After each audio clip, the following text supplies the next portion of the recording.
Hello दोस्तों, कैसे हो आप सभी लोग। आज की इस वीडियो के अंदर हम लोग देखेंगे क्लास 10th का मैथमेटिक्स का जो क्वेश्चन पेपर है उसके अंदर आए हुए ऑप्शन टाइप क्वेश्चंस को। ये सेट ए है, 2023 का क्वेश्चन पेपर है जो कि एनुअली होते हैं, मतलब जो फरवरी मार्च के आसपास एग्जाम होते हैं वो क्वेश्चन पेपर लिया है मैंने, सेट ए। इसके अंदर आप लोगों के 16 क्वेश्चंस हैं ऑप्शन टाइप, मतलब 1 मार्क्स वाले। इन सभी क्वेश्चंस को हम स्टेप बाय स्टेप एक एक करके समझेंगे प्रॉपर ढंग से। और इससे पहले मैंने 2 वीडियो ऑलरेडी बना चुका हूं जो कि 2024 का एक स्टैंडर्ड वाला और एक बेसिक वाले क्वेश्चन को कवर करता था। ठीक है, अब चलते हैं इस नेक्स्ट वीडियो पर। सभी को पता है जो एग्ज़ाम है वो 3 घंटे का होने वाला है और 80 मार्क्स का होगा। तो इसके फर्स्ट क्वेश्चन की तरफ चलते हैं। क्वेश्चन नंबर 1 है, सेक्शन नंबर 1 के अंदर क्वेश्चन नंबर 1 बार बार रिपीट हो रहा है। ये क्वेश्चन कुछ इसी टाइप का और भी क्वेश्चन मैंने कराए थे। निम्नलिखित में से कौन सी संख्या परिमेय संख्या नहीं है, मतलब नॉट अ रैशनल नंबर। इनमें से कौन सा रैशनल नंबर नहीं है। जो जो रैशनल नंबर है वो तो गलत हो जाएंगे, जो इर्रेशनल है उनको हम टिक कर देंगे। ठीक है, मैंने बताया था, अच्छे से बता देता हूँ। यदि अंडर रूट के अंदर हमारे पास पूर्ण वर्ग संख्या होती है, मतलब कंप्लीट स्क्वायर नंबर होता है, लाइक 1 हो गया, 4 हो गया, 9 हो गया, 16 हो गया, 25 हो गया, 36 हो गया, इस टाइप का कोई भी नंबर अगर अंडर रूट के अंदर है तो वो एक रैशनल नंबर कहलाता है। कौन सा नंबर कहलाता है? वो एक रैशनल नंबर, मतलब वो एक परिमेय संख्या कहलाता है। अब देख लेते हैं ऑप्शन में। यहाँ पे अंडर रूट के अंदर 9 है, मतलब ये भी एक परिमेय संख्या है, तो ये तो हो नहीं सकता। अंडर रूट के अंदर ये 81 है, तो यहाँ पे जब हम आगे चलेंगे तो 9 गुना 9 एक 81 भी हो जाता है। ठीक है, जैसे ये 4 की बात करते हैं तो ये 2 गुना 2 से निकल के आया है, 9 3 गुना 3 से, 16 4 गुना 4 से, ये 25 है जो 5 गुना 5 से निकल के मिला है, 36 6 गुना 6 से निकल के मिला था हमें। और ऐसे ही 49 आएगा, 7 गुना 7, 8 गुना 8 64 होगा, 9 गुना 9 81 होगा, 10 गुना 10 11 गुना 11, इस टाइप का कोई भी नंबर होगा तो वो हमेशा हमारे पास एक रैशनल नंबर होता है। ये भी 81 9 गुना 9 टाइप से लिख सकते हैं, मतलब ये भी एक रैशनल नंबर है, परिमेय संख्या है। लेकिन 8 हमारे पास में, इस 8 को हम नहीं लिख सकते हैं किसी भी नंबर के 2 गुना के चक्कर में। जैसे यहाँ पे 2 गुना 2 लिखेंगे तो वो भी 4 होगा, 3 गुना 3 लिखेंगे तो वो भी 9 हो जाएगा। दैट मीन्स ये ही हमारे पास में नहीं है, और ये एक अलग प्रकार का नंबर है। इसको हम P अपॉन Q की फॉर्म में लिखते हैं, इस टाइप के नंबर को। तो ये हमारे पास में जो नंबर P अपॉन Q की फॉर्म में लिखा जा सकता है वो भी एक परिमेय संख्या होती है। ठीक है भाई, तो ये जो बार बार पॉइंट के बाद में, दशमलव के बाद में जो नंबर बार बार रिपीट होता है वो हमेशा एक परिमेय नंबर होता है। ये बार इंडिकेट करता है कि ये नंबर बार बार रिपीट होगा। ठीक है, बार का मतलब बार बार रिपीट होना। क्वेश्चनों में टाइम जरूर लगेगा, लेकिन आप लोगों को अच्छे से क्लियर करके बताते हुए चलूंगा ताकि आगे किसी भी क्वेश्चन में कोई भी प्रॉब्लम ना आए। ठीक है, हमारे पास है नेक्स्ट क्वेश्चन नंबर 2। यदि 225 और 135 का HCF 45 है तो LCM ज्ञात कीजिए। तो इसका सॉल्यूशन हमारे पास में सिंपल सा रहेगा। दोनों नंबर्स की गुना, लाइक A और B कोई नंबर थे, उन दोनों नंबर्स की गुना बराबर होती है LCM दोनों नंबरों के और HCF के गुना के बराबर। ठीक है, अब हमें LCM कैलकुलेट करना है तो HCF को बटे में ले जाएंगे। A एक हमारे पास में 225 नंबर है और दूसरा 135 है, और बटे में HCF आ जाएगा जो कि 45 दे रखा है। ये LCM के बराबर आ जाएगा। 45 से दोनों नंबर कटने वाले हैं तो इसे काटेंगे, इस नंबर को काट देता हूं मैं बस। 45 से कम 45, 45 से ये 3 बार कटेगा। अब इन दोनों की आपस में मल्टीप्लाई हो जाएगी। 3 की मल्टीप्लाई करेंगे तो 3 पंजे 15, 3 दूनी 6 और 1 7, 3 दूनी 6। तो यहाँ पर हमारे पास LCM आ गया जो वो आ गया 675। ठीक है, सभी बच्चे अपने नोट्स जरूर बनाएं। जैसे ये ऑप्शन टाइप क्वेश्चन है, मैंने सॉल्यूशन को इस तरीके से बनाया है, एकदम शॉर्ट टाइप से। ऐसी आगे कोई भी क्वेश्चन आएगा तो उसे आप लोग इजीली कर पाओगे इनका यूज करते हुए, ठीक है, ताकि एग्जाम आएगा तब भी आप लोग इजीली वापस से रिवाइज कर पाओगे अपने नोट्स में। अब ये हमारे पास में नेक्स्ट क्वेश्चन है, बहुपद 4x² - 4x + 1 के शून्यक है। शून्यक मतलब हमें जीरोज निकालने इस पोलिनोमियल के। तो जीरोज कैलकुलेट करने का एक तो स्टैंडर्ड तरीका है ही, जिसको हम फैक्टर मेथड से करते हैं, ठीक है, या फिर एक जब ऑप्शन टाइप दे रखा होता है तो ऑप्शन टाइप के लिए तो एक और हमारे पास में ऑप्शनों का हेल्प लेके सॉल्व करने वाला तरीका आ जाता है। क्या होता है, सम ऑफ रूट्स हमें पता है, मतलब अल्फा प्लस बीटा किसके बराबर होता है, -b/a के बराबर होता है। यहाँ से b कितनी है भाई, ये माइनस का 4 है और a 4 है, तो माइनस पहले लगा हुआ है, माइनस का b रखेंगे, माइनस माइनस प्लस हो जाएगा, 4/4 कटेगा तो 1 आएगा। मतलब अल्फा और बीटा दोनों को जोड़ेंगे तो 1 आना चाहिए, ठीक है। यहाँ पे अब 1 किस किस का आ रहा है, दोनों को जोड़ने पर, इन दोनों को जोड़ेंगे तो क्या 1 आएगा, नहीं, ये तो -1 आएगा, दैट मीन्स ये भी गलत हो गया। इन दोनों को जोड़ेंगे क्या 1 आएगा, नहीं आएगा, ये भी गलत हो गया। इन दोनों को जोड़ेंगे तो ये भी 1 नहीं आएगा, क्योंकि 1 तो ये अपने आप में है ही, इसमें 1/3 और जुड़ेगा तो एक्स्ट्रा हो जाएगा। ऐसे ये भी 1 है, इसमें 1/4 जुड़ेगा तो ये भी एक्स्ट्रा होने वाला था। तो ऑप्शन हमारे पास में यहाँ से केवल सी ऑप्शन बचा है। अगर बाय द वे दो ऑप्शन यहाँ से मिलते तो हम अल्फा इंटू बीटा वाला केस भी अप्लाई करते। अल्फा बीटा क्या होता है, c/a के बराबर होता है, मतलब c कितना है यहाँ पर 1 है, 1/4, तो दोनों की गुना 1/4 आनी चाहिए। जैसे इन दोनों की गुना करेंगे तो वो 1/4 आएगी। तो ये भी हमारे पास में एक तरीका है, ठीक है। इन दोनों तरीकों से, इन दोनों का यूज करते हुए हम सॉल्व कर देते किसी भी चीज को। यहाँ से आप लोगों को जस्ट यही करना है, अपने सॉल्यूशन बुक में ये क्वेश्चन है और ये काम, ठीक है भाई। आगे हमारे पास में है क्वेश्चन नंबर 4, निम्न में से कौन सा समीकरण द्विघात है, मतलब which of the following is the quadratic equation. Quadratic equation इनमें से कौन सी है वो हमें चेक कर लेनी है, ठीक है भाई। तो ये ऑप्शन टाइप से ही हमें ऑप्शन ही चेक करने पड़ेंगे, क्या आने वाला है। इनकी आपस में जब हम गुना करेंगे, x की गुना होगी तो यहाँ से एक x² निकल के आएगा भाई, बाकी लीनियर बनेगा, ठीक है। इन दोनों की आपस में गुना करेंगे तो यहाँ से भी एक x² निकल के आएगा, ये बराबर से इधर भी x², बराबर से इधर भी x² कैंसिल आउट हो जाएगा, ठीक है। मतलब ये इक्वेशन तो एक लीनियर बन गई, लीनियर टाइप की इक्वेशन दिखेगी, ठीक है भाई।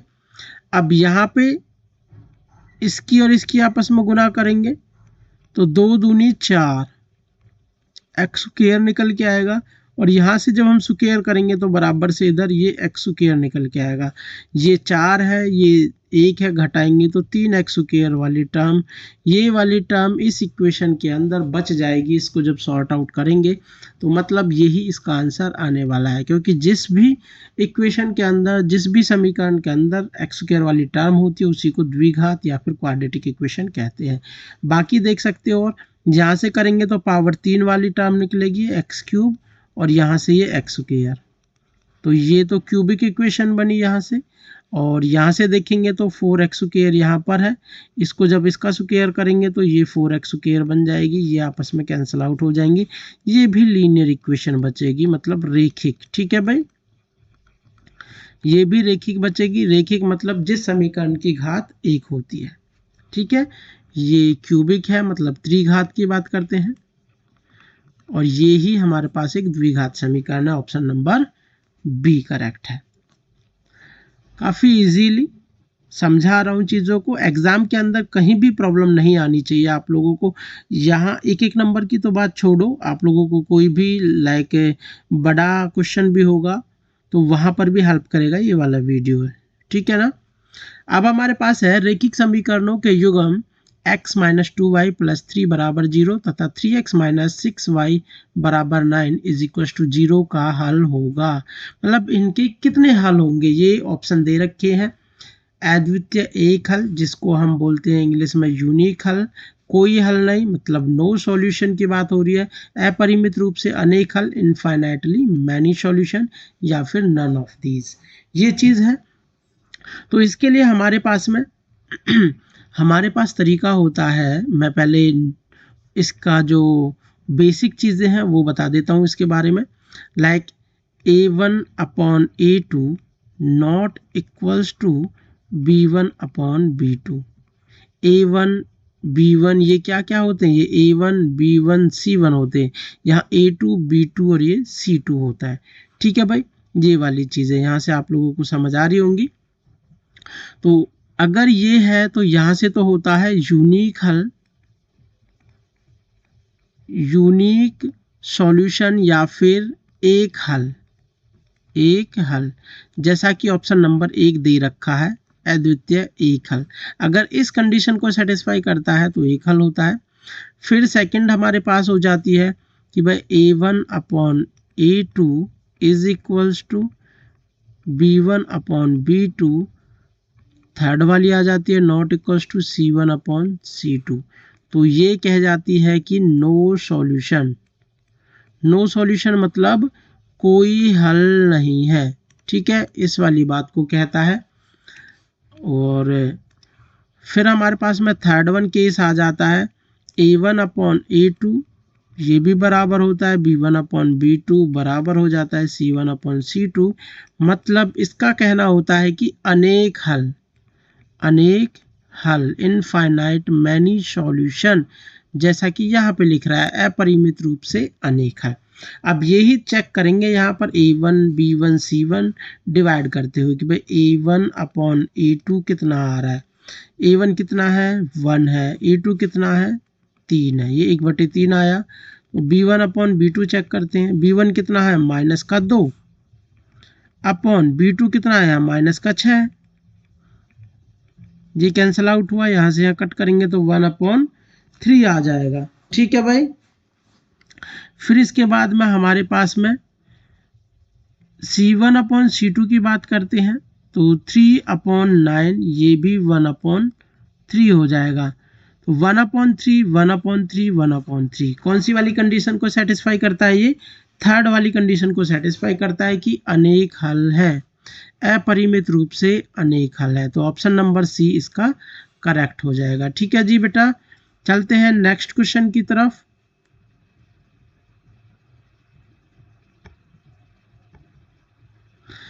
नेक्स्ट क्वेश्चन हमारे पास है, ये एक एपी का क्वेश्चन है।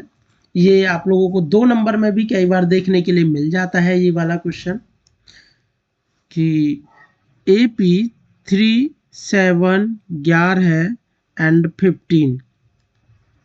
तो इससे रिलेटेड पूछा हुआ है कि इसका 10वां पद क्या आने वाला है। तो इसका 10वां पद निकालने के लिए मतलब 10th term of this AP के लिए A10 कैलकुलेट करना है हमें। तो क्या हो जाएगा A प्लस n-1 बोले तो 9 और इनटू में D, तो 9D। हमें जस्ट ये चीज़ कैलकुलेट करनी है, बाकी चीज़ों पे तो ध्यान ही नहीं देना। सॉल्यूशन जस्ट हमारा इतना सा है। तो यहाँ से A कैलकुलेट करना है, जो फर्स्ट टर्म है वो 3 है, प्लस 9। D कैलकुलेट करना है, D क्या है, तो यहाँ से यहाँ कैलकुलेट करेंगे, घटाएंगे तो कितने आ जाएगा, ये 4 आ जाएगा। D का मान 4 है, 4 रख देंगे, क्या हो जाएगा 3 प्लस 9 चौक 36, 36 और 3 कितना हो गया बेटा 39 हो गया। ठीक है, तो यहाँ से हमारे पास में ये 39 हो गया है 10वां पद। ऑप्शन नंबर डी करेक्ट है। क्वेश्चन नंबर 7 की बात करते हैं अब हम। यदि एपी का तीसरा और 9वां पद क्रम से 4 और -8 है तो इसका 6वां पद ज्ञात कीजिए। तो 6वां पद निकालने के लिए क्या करना है भाई, A6 बराबर A प्लस 5D, मतलब A का मान पता होना चाहिए और D का मान हमें पता होना चाहिए, तभी हम कैलकुलेट कर पाएंगे A6 को। तो A3 के लिए A3 मतलब A प्लस 2D, ये कितना है 4 दे रखा है। 9 के लिए A9 A प्लस 8D, बराबर -8। अब दोनों को घटा देंगे, ये प्लस का साइन आ जाएगा, ए से कैंसिल आउट होगा, यहाँ पे माइनस का 6d बराबर 12, डी के बराबर आ जाएगा यहाँ से माइनस का 2। जब हम इसको विलोपन विधि का यूज करते हुए सॉल्व करेंगे, ये क्वेश्चन कई बार आप लोगों को 3 मार्क्स में भी देखने के लिए मिल जाता है, ठीक है ना। बस तरीका आना चाहिए, कैसे सॉल्व किया जा रहा है, कैसे नहीं किया जा रहा, इजीली आप लोग वहां भी सॉल्व कर पाओगे। अब डी का मान यहाँ रख दो, इक्वेशन नंबर 1 मान लेते हैं, इसको यहाँ पे रखेंगे तो a माइनस 2 दूनी 4 हो जाएगा बराबर 4, ये दूसरी तरफ जाके प्लस होगा, a के बराबर 8 आ गया, ठीक है। ये वैल्यूज यहाँ पे रख देंगे, 8 प्लस 5 गुना -2, तो ये तो 8 हुआ, प्लस में ये 5 दूनी 10 होगा तो माइनस का 10 हो जाएगा, घटेगा माइनस का 2, a6 बराबर -2। कहाँ है option? Option number D correct है, ठीक है। जस्ट इतना सा काम करना है। आप लोगों को लग रहा होगा कि भाई क्वेश्चंस को समझाने में टाइम लग रहा है, टाइम लगना चाहिए समझते टाइम, लेकिन जब आप खुद से इन पे मेहनत करोगे, काम करोगे, फाइनल जो आउटकम होगी, एग्जाम में बैठोगे, तब टाइम नहीं लगना चाहिए। अभी कितना भी टाइम लगे कोई प्रॉब्लम नहीं होती है, लेकिन एग्जाम में टाइम नहीं लगना चाहिए, ठीक है भाई। क्वेश्चन नंबर 8वां है, ये 6 चैप्टर से आता है ये वाला क्वेश्चन। मैंने अपने स्कूल वाले बच्चों को भी समझाया नहीं है ये चैप्टर, लेकिन जैसे मैं अभी इसको समझाऊंगा तो आप लोगों को इजीली समझ आएगा, ठीक है ना। आकृति DE, आकृति में DE, ये DE की बात हो रही है, ये वाली चीज DE पैरेलल है BC, ये वाली इस BC के पैरेलल है, तो EC की लंबाई ज्ञात कीजिए, EC की लंबाई ज्ञात करनी है।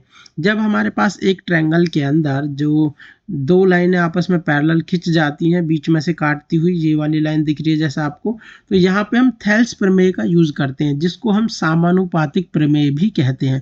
थेल्स प्रमेय क्या कहती है? यदि DE पैरेलल है BC के, देन बाई थेल्स प्रमेय, यहाँ पे लिख सकते हो बाई थेल्स प्रमेय या थ्योरम, इंग्लिश वाले थ्योरम लिखेंगे और हिंदी वाले प्रमेय लिख देंगे, थेल्स प्रमेय से। देन तो हमारे पास में क्या हो जाता है, AD, ये AD की बात कर रहा हूं मैं, इस वाली साइड की, AD अपॉन में DB, AD अपॉन DB बराबर हो जाएगा AE, ये वाला AE अपॉन में EC, ये EC। यहाँ से AD की वैल्यू देखो 1.55 दे रखी है, अपॉन DB की वैल्यू 3 दे रखी है, ये 1 दे रखी है, EC नहीं दे रखी है, कैलकुलेट करनी है। यहाँ से क्रॉस मल्टीप्लाई कर सकते हैं, तो क्रॉस मल्टीप्लाई करेंगे तो ये इसके साथ 1.5 EC बराबर 3, EC की वैल्यू कैलकुलेट करनी है, ये डिवाइड में आ जाएगा इधर 3 अपॉन 1.5, कॉमा हटा के मल्टीप्लाई में 10 आएगा, 3 से 3 पंजे 15, 5 से कट करूंगा, 5 दूनी 10, तो EC का मान कितना आ गया भाई बताओ, EC का मान कितना है? 2 है, तो यहां से इसका आंसर 2 आ चुका है, ठीक है। जस्ट यहाँ पे बोला हुआ है EC का मान ज्ञात कीजिए, तो आप लोग ऐसे भी ज्ञात कर सकते हो, 1 मार्क्स का क्वेश्चन है, तो यहाँ पे डायरेक्ट आंसर ऐसे भी लिख सकते हैं हम, नो प्रॉब्लम कैसी भी, EC बराबर 2, ठीक है। बस आंसर से मतलब होता है, यहाँ पे क्या आंसर आने वाला है, 1 मार्क्स का है तो 1 लाइनर में लिख दो, दैट्स इट, फाइनल। अब हमारे पास में ये भी 6 चैप्टर से ही लिया गया ये क्वेश्चन है। यदि 2 समरूप त्रिभुजों के क्षेत्रफल 4:9 के अनुपात में है तो उनकी संगत भुजाओं का अनुपात क्या है? तो इसके लिए जस्ट एक फॉर्मूला याद रखना है, एक छोटा सा फॉर्मूला है और कुछ नहीं है। मान लो जैसे 2 त्रिभुज है, 2 समरूप त्रिभुज है, त्रिभुज 1 का क्षेत्रफल अपॉन में त्रिभुज 2 का क्षेत्रफल, अनुपात तो ऐसे ही निकलता है, 1 का अपॉन में दूसरे का क्षेत्रफल, वो होता है भुजा पहले की भुजा और भुजा दूसरे वाले की, इसका स्क्वायर, ये इसके बराबर होता है। अब यहाँ पे देखो क्षेत्रफल दे रखा है, भुजाओं का अनुपात पूछा हुआ है, मतलब भुजा 1 अपॉन भुजा 2, ये कैलकुलेट करने की बात कर रहे हैं। क्षेत्रफल दे रखा है, यहाँ पे वैल्यूज रख देंगे 4/9, और ये स्क्वायर है, देखो भाई, भुजा 1 अपॉन में भुजा 2, इसका स्क्वायर, ये स्क्वायर दूसरी तरफ जाके अंडर रूट बनाएगा इसको, जाहिर सी बात है। भुजा 1 अपॉन भुजा 2, इसको मैं अनुपात लिख दूं, ठीक है ना। तो 4/9 ये इधर अंडर रूट में आ जाएगा, यहाँ पे आ जाएगा अनुपात। किसका अनुपात है? भुजाओं का, भुजाओं का अनुपात है ये। तो यहाँ से हमारे पास में जब इसको बाहर कैलकुलेट करेंगे तो यहाँ से 2 निकल के आएगा और 9 का निकलेगा तो ये 3 आ जाएगा। तो यहाँ से कितना आया फाइनली आंसर? 2:3। ऑप्शन नंबर 1 है। ज़्यादा मशक्कत नहीं करनी थी। अगर क्षेत्रफल दे रखा है तो इसको हमें 2 करना था और इसको हमें 3 करना था, दैट्स इट। अगर भुजाएं दे रखी होती तो हमें इनकी पावर करनी थी, जैसे 2 दूनी 4 हो जाता, 3 तिया 9 हो जाता, ठीक है ना। भुजाओं का अनुपात दे के रखेगा तो हमें उनका स्क्वायर करना पड़ेगा, और क्षेत्रफल दे के रखेगा तो हमें उसको वर्गमूल निकाल लेना है, ठीक है भाई। क्वेश्चन नंबर 9 पे चलते हैं। बिंदुओं 4,2 और -1, के बीच की दूरी कैलकुलेट कीजिए। दूरी सूत्र डिस्टेंस फॉर्मूला से डिस्टेंस कैलकुलेट करना है इन 2 पॉइंटों के बीच का। डिस्टेंस फॉर्मूला क्या होता है भाई? x2 - x1 का whole square under the root के बराबर है, अंडर रूट x2 - x1 का होल स्क्वायर y2 - y1 का होल स्क्वायर। यहाँ पे वैल्यूज रख देंगे। x2 ये x2 है और ये वाली x1 है। -1 में से घटाना है 4 तो ये हो जाएगा, प्लस में ये y2 है, इस -1 में से घटाना है 2 तो ये हो जाएगा। ये माइनस का 5 का स्क्वायर करेंगे तो 25 हो गया, प्लस ये माइनस के 3 का स्क्वायर करेंगे तो 9 हो जाएगा। इन दोनों को जोड़ेंगे अंडर द रूट 34। तो यहाँ से आंसर इसका आया under root 34, option number B. Next question पे चलते हैं। ये भी आप लोगों का 3 मार्क्स में देखने लायक क्वेश्चन है, काफ़ी अच्छा क्वेश्चन है, लेकिन ऑप्शन टाइप दे रखा है तो कोई बात नहीं, हम ऑप्शन टाइप में भी सॉल्व करेंगे इसको ऑप्शन टाइप के अकॉर्डिंग।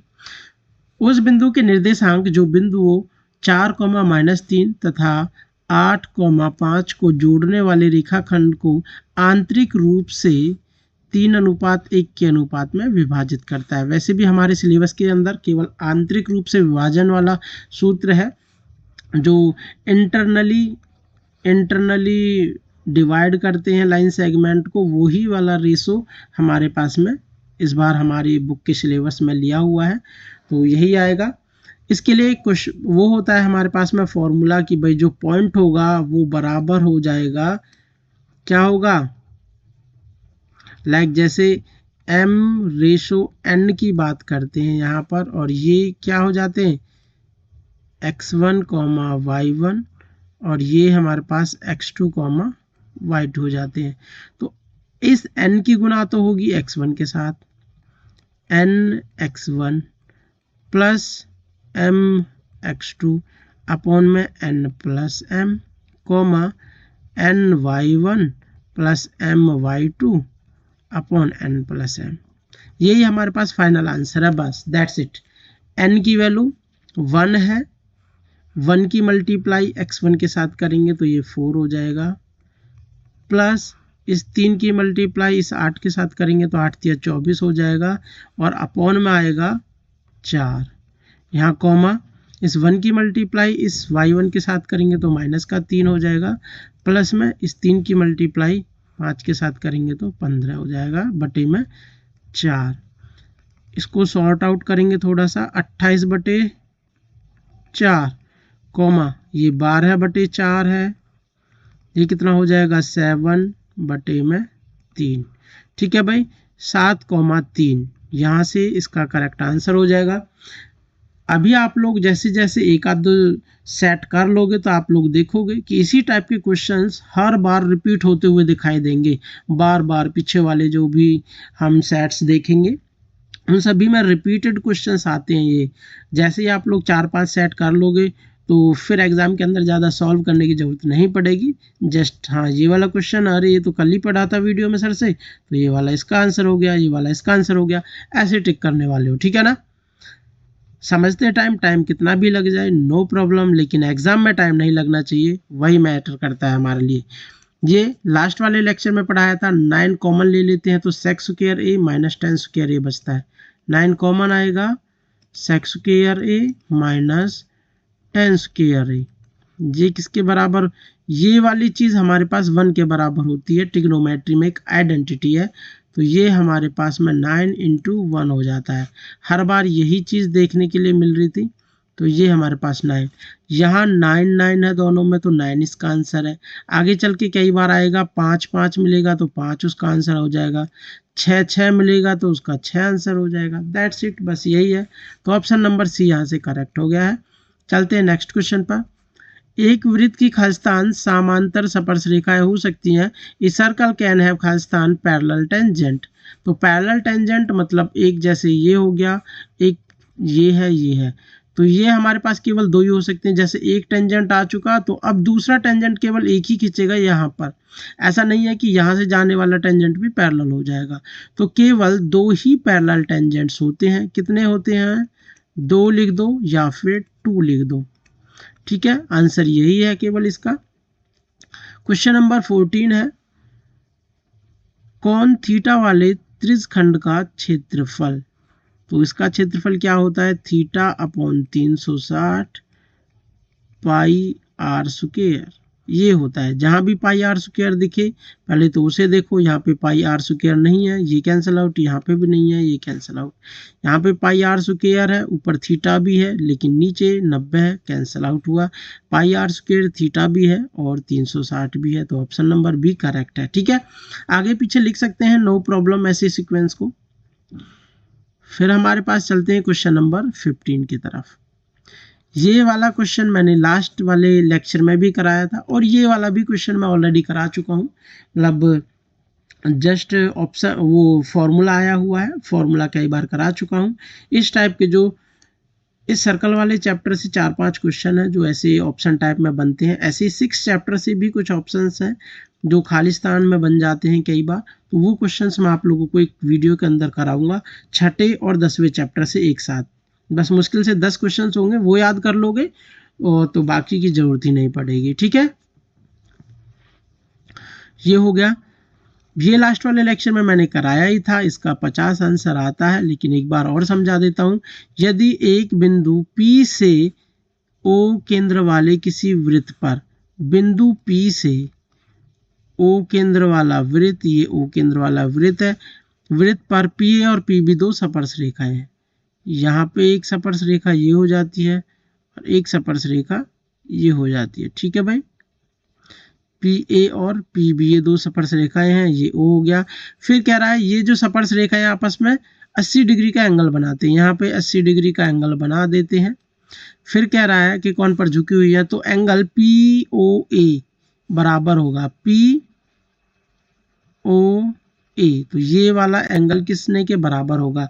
मैंने बताया था लास्ट वाले लेक्चर में, इस वाले एंगल का जोड़, जो ये वाला एंगल है और जो ऊपर बना हुआ एंगल होता है, उन दोनों का जोड़ 180 होता है। ये 80 हो गया, जहाँ P पर 80 है तो यहाँ O पर कितना बनेगा? एंगल O पर बना हुआ है, जो एंगल O पे बना हुआ है जो AOB, वो कितना हो जाएगा?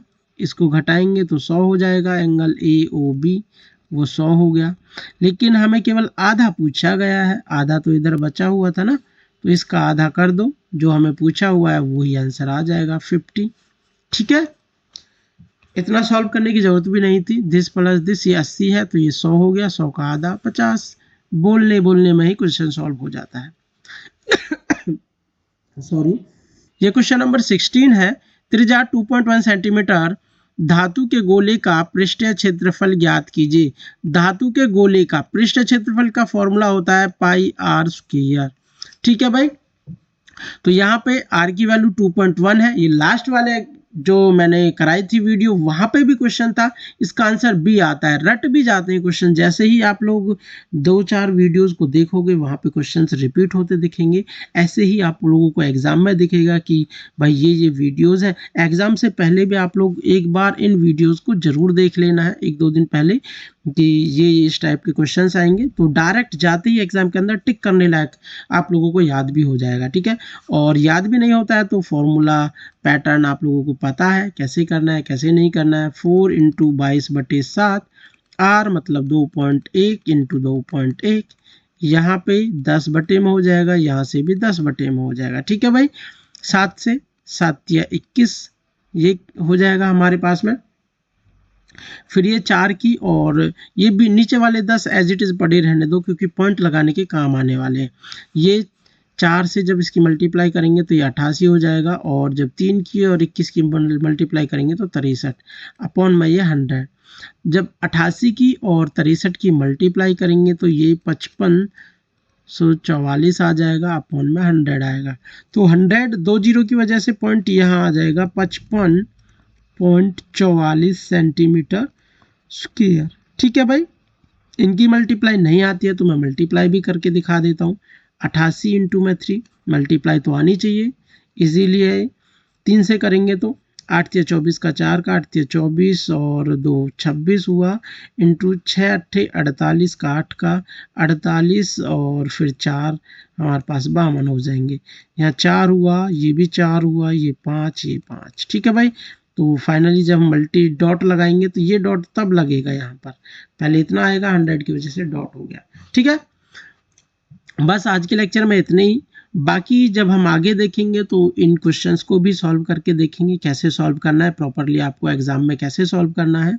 ठीक है, अभी के लिए बस इतना ही, ये क्वेश्चंस हैं, और अपने एक रफ कॉपी या कैसी भी कॉपी ज़रूर बना के रखें ताकि एग्ज़ाम टाइम पे रिवाइज भी कर पाओ, और हो सके तो एक बार वीडियो भी देख सकते हो एग्ज़ाम टाइम पे भी। ठीक है ना, 2 की स्पीड में देख सकते हो एग्ज़ाम टाइम पे तब आए।